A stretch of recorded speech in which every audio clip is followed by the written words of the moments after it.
There's a man on Tilikum's back. He's naked. Somebody called 911.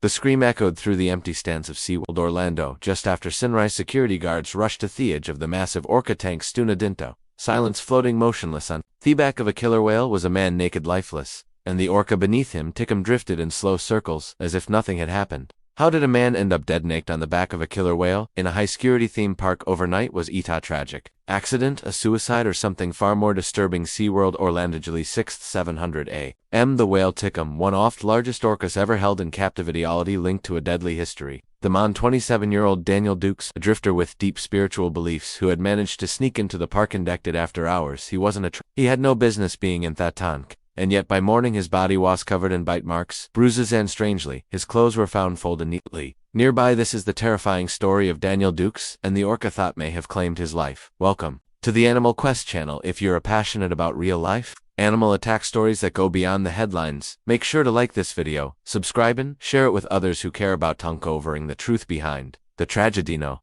let's look deeper into the story. Daniel Patrick Dukes was born in 1971 and grew up in Riviera Beach, Florida, a coastal city better known for quiet neighborhoods and warm breezes than the headlines. He would one day make at 27 years old. Daniel wasn't the kind of who fit neatly into a box. Friends, few and far between, described him as reserved, strange even, but not dangerous, walked through life with a kind of stillness, detached from the noise of modern society.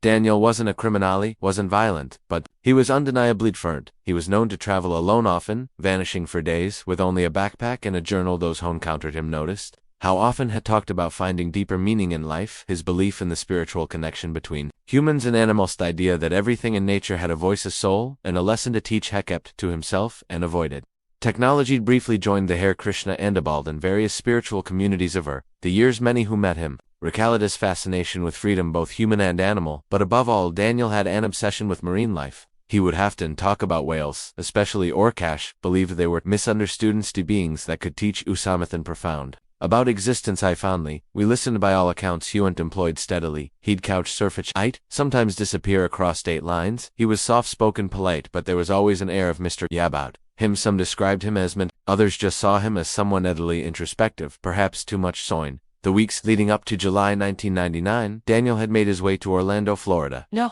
one knew why exactly. Hadn't leave a note. He didn't call family or friends, but according to reports and SeaWorld's guest records, he entered the park during normal business hours on July 5th. Just like any other tourist at first glance, he blended in with the crowd, just another face in the sea of summer. Guests walking beneath palm trees, waiting in line for rides, watching the orca shows, but Daniel had no intention of leaving. When the park closed sometime before the final sweep of security that evening, Daniel quietly slipped away. But why did he do that? In the afternoon of July 5, 1999, Daniel Dukes walked through the front gates of SeaWorld Orlando. Just like thousands of others, that day temperatures hovered in the high 8 South. These summer crowds buzzed with excitement, and trainers guided killer whales through acrobatic routines to the roar of cheering families. But for Daniel, this wasn't just another visit. This wasn't about amusement rides or animal shows, and deeper had drawn him here. Had blended in moving through the park without drawing attention. Surveillance footage from that day captured nothing unusual, no theft, no confrontation, no sign of what would follow. He was just another guest until the sun began to seed as the park approached closing hours. The crowd slowly thinned. Families filter out a word, the exits, vendors shut down their queue. Security made its final round, ushering the last few stragglers out through the turnstiles. But Daniel never left, somehow without detection. He managed to slip away. Investigators later speculated that he may have hidden in Aerostrom near Shamu Stadium, a massive open-air arena reserved for the park's signature orca performances. And a third theory is that he concealed himself in Astridge area behind the stage. But one thing is certain: when the lights went dark across SeaWorld that night, Daniel Dukes was still inside. What happened next is pieced together only from forensics, circumstantial evidence, and grim discovery. Sometime after the last employee had clocked out, and while security patrols had moved to the outer perimeter of the park, Daniel emerged, hiding. There were no signs of forced entry. No alarms were triggered. SeaWorld would later confirm that their orca tanks were not covered or sealed that night. From where Daniel stood at the edge of the stage, the towering wall of salt water just a few feet below, he could see the massive slow-moving shape of Tilikum gliding silently beneath the surface. Tilikum at that time was the largest orca in captivity, over 22 feet long, weighing more than 12,000 pounds. His black and white form was unmistakably in the dark stillness of the night, moved like a ghost through the water. Don't know how long Daniel stood there, or whether he hesitated, What we doc know based on the position of his clothing, later recovered neatly folded near the tank, is that he removed his voluntarily, then he entered the water. There were no scratches, no signs of a struggle along the platform. His footprints were found at the pool's edge, and from that moment, whatever happened at between him and Tilikum played out in complete silence, unseen by any cameras or witnesses. Was Daniel hoping to swim with the orca, to connect with him spiritually, as he'd written about in his journals? Or did he understand the danger and choose this as a final act of surrender? Suicide was never a fit, but nothing about that night followed a script anyone expected. At some point during the early hours of July 6th, Daniel Dukes died in that tank. Whether it happened quickly or slowly is sunk none. Whether it was Tilikum's segregation or simply the overwhelming wind remains unanswered. But when morning arrived, the scene awaiting SeaWorld staff would burn itself unto the memory of every person who witnessed it, and with it, SeaWorld faced a reckoning it had hoped would never come again. Tuesday, July 6, 1999, Orlando, 7 a.m. The sun had just begun to rise over Central Florida. Trainers and staff members began arriving for the morning shift, preparing for another busy day of shows, feedings, and park routines. Everything appeared normal until someone entered Gulthatung housing, the park's most infamous orca Tilikum. What they saw would stop them cold. Floating across the surface of the water was a human body, completely naked, raped. Across Tilikum's back like a rag doll, the massive orca was still swimming slow and steady, his dorsal fins slicing through the water, and with each pass around the tank he carried the lifeless figure of a man's staff. Immediately for Zion shock. Some screamed, others ran to call for help. The call to 911 was placed within moments. It was no longer just a morning check-in, it was a death scene. Emergency responders arrived shortly after. By then, Tilikum had already been coiled into a medical pool using a series of gates. Standard SeaWorld procedure for isolating an orca. But the damage was done as paramedics and policy approached the edge of the tank. They confirmed what staff already knew: the man was dead. His body bore multiple injuries, bruises, abrasions, bite marks, but there were no signs of external bleeding. His arms were draped limply over Tilikum's back, his skin pale and waterlogged. The whale appeared eerily calm, as if unaware, or perhaps unfazed by the grim cargo he carried. In a latter statement, SeaWorld staff described Theoman with shocking clarity. The body was found on the back of the whale as it's around the pool. The identity of the man was not immediately known. He carried no wallet, no ID, no phone. His clothing had been discovered nearby, folded neat, lipless with intention. It wasn't until later that day that fingerprints helped identify him as Daniel Dukes, a man who by all accounts had walked into the park as a guest and never left. Authorities media opened an investigation. Several executives scrambled to contain the media, and for a second time in Tilikum's life, the headlines would link his name to death. But this time there were no trainers involved, no high-speed stunts, no crowds, just a man, a whale, and the terrible silence of night. What exactly had happened in that tank? Was it an attack, a misunderstanding, or had Daniel Dukes deliberately placed himself in harm's way, hoping to make peace with a creature that the world had long misunderstood? As investigators would soon learn, the truth would be just as murky as the water. Daniel entered latter thought. Same day, the body of Daniel Dukes was transported to the Orange County Medical Examiner's office. An autopsy was ordered immediately. What it revealed was as disturbing as it was perplexing. The official cause of death was ruled as drowning. There were no defensive wounds, no fractures that would suggest violent struggle before entering the water, but the body did show signs of postmortem trauma, bruises and abrasion sacris, the torso and limbs. Most notably, there were puncture wounds consistent with the conical-shaped teeth of an orca. These marks, examiners concluded, were likely inflicted after death. Daniel had been dead by the time Tilikum mouthed or toyed with the body, something orcas had been known to do. In captivated, particularly when understimulated or stressed, there were no drugs or alcohol in Daniel's system. Toxicology came back clean. That detail added a shocking element to the mystery. Whatever led him to climb into that pool, he did so with full awareness. His clothing, found carefully folded on the ledge near the pool, suggested a kind of ritual. No torn fabric, no evidence of panic or coercion. It was a deliberate act. But the body itself showed one more grim detail that set off a media firestorm. One of Daniel's testicles was missing. There was no evidence of a sharp cut or cleanso. Pathologists believed it hadn't likely been bitten off, possibly after death while the whale carried the body in his mouth. Whether this was predatory behavior play or simply Tilikum interacting with a foreign object in his space, we'll never truly know.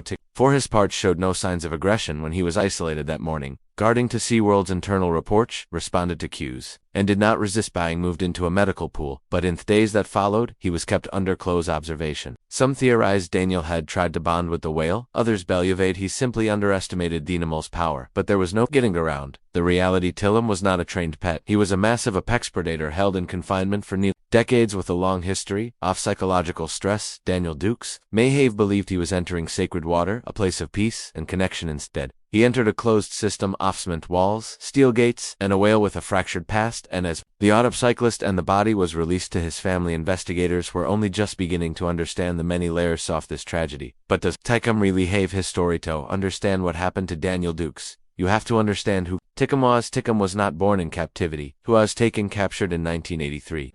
Torn from his spot at just 2 years old in the frigid waters off the coast of Iceland. It was a practice now widely condemned in courts and boats herding orcas into nets calves, separated from their mothers sold to marine parks across the world. Tilikum's first destination was Sealand off the Pacific in British Columbia, Canada. There he was placed into a small enclosed tank alongside 2 older female orcas. He was younger, smaller, and constantly bullied, forced to perform punished for mistakes, and subjected to long hours floating alone in dark underwater pens. His early life in captivity laid the groundwork for psychological damage. Few fully understood at the time. Then in 1991 tragedy struck during a training session at Sealand. A young biology student named Kelty Byrne slipped and fell into Tilikum. What followed was chaos. Witnesses said the whales pulled her. Repeatedly she struggled to stay afloat but never resurfaced. Tilikum, son of the 3 orcas involved, secretly closed its doors after the fatality, and not long after, Tilikum was sold to SeaWorld Orlando, where his size and appearance made him a valuable asset. At over 22 feet long and weighing more than 12.0 pounds, he became the largest orca in captivity anywhere in the world. But his life didn't improve at sea, where Tilikum was isolated for most of the day. Trainers interacted with him sparing due to his unpredictable nature. Unlike parks' more trusted whales, Tilikum wasn't used in waterwork. He performed med tricks, yes, but trainers did not swim with him, and when he wasn't on display, spent long hours in a medical pool with minimal stimulation. Over time, his behavior became more erratic, signs of Heartwarming. Mammal experts now recognize zoochosis, a condition marked by repetitive motions, aggression, and psychological breakdown caused by extreme confinement. He was used primarily for breeding purposes, faring more than 20 calves, but even as to SeaWorld's expansion of captive orcas, he was never treated as safe. The danger was always there beneath surface. Just one mistake, one missed pand, the consequences could be fatal, and because Kelty Byrne wasn't the only person to lose her life in Tilikum's presence. Daniel Dukes would be next, and years later, there would be another. Tilikum was not just a whale, he was a symbol of something much larger, the immense destructive toll that captivity can take in a wild, intelligent creature. As one trainer later put it, this wasn't his first fatality, in Tragicalia, wouldn't be his last. Death of Daniel Dukes sent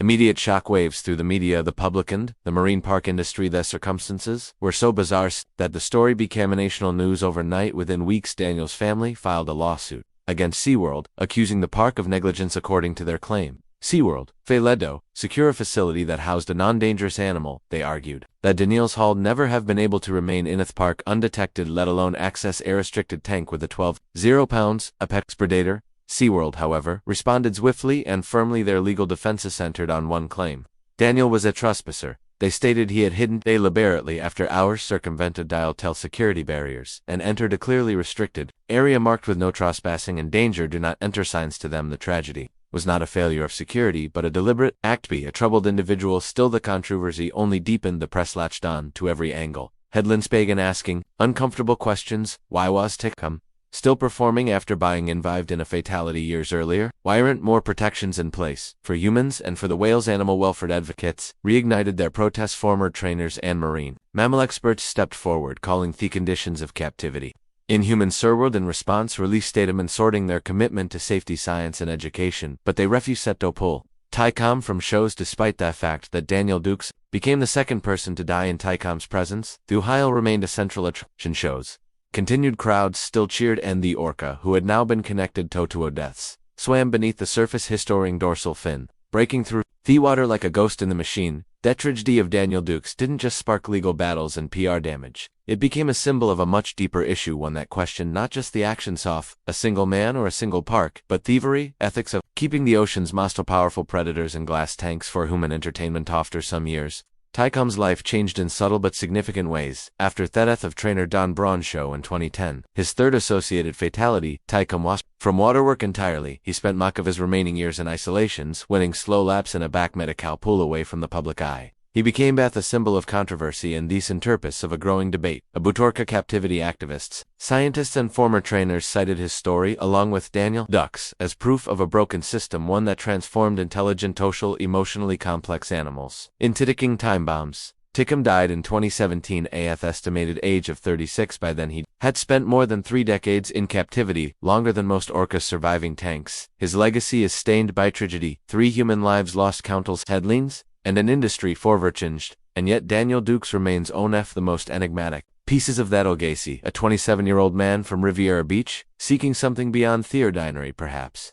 Connection perhaps. Honderstang, who entered a high school marine park, made his way past barrier sand, slipped into a pool with the orca on record. He didn't leave you a note. He left only questions. Was it curiosity? Was it delusion? Or was it a young man's final search for connection met by the dark silence of the deep? Daniel Dukes may have entered that tank looking for meaning, but what he found was a tragedy, one that still echoes today in documentaries and courtrooms. In evolving public opinion about how we treat the wild creatures we claim to love. If this story moved you, consider learning more about marine mammal captivity and what you can do to support wildlife preservation and ethical treatment. And finally, if you found this video powerful, please like, subscribe, and share to help spread awareness. This is just one of many real stories that shows complicated and sometimes horrifying intershook of humans and the animals cannot control. Until next time, thank you for watching.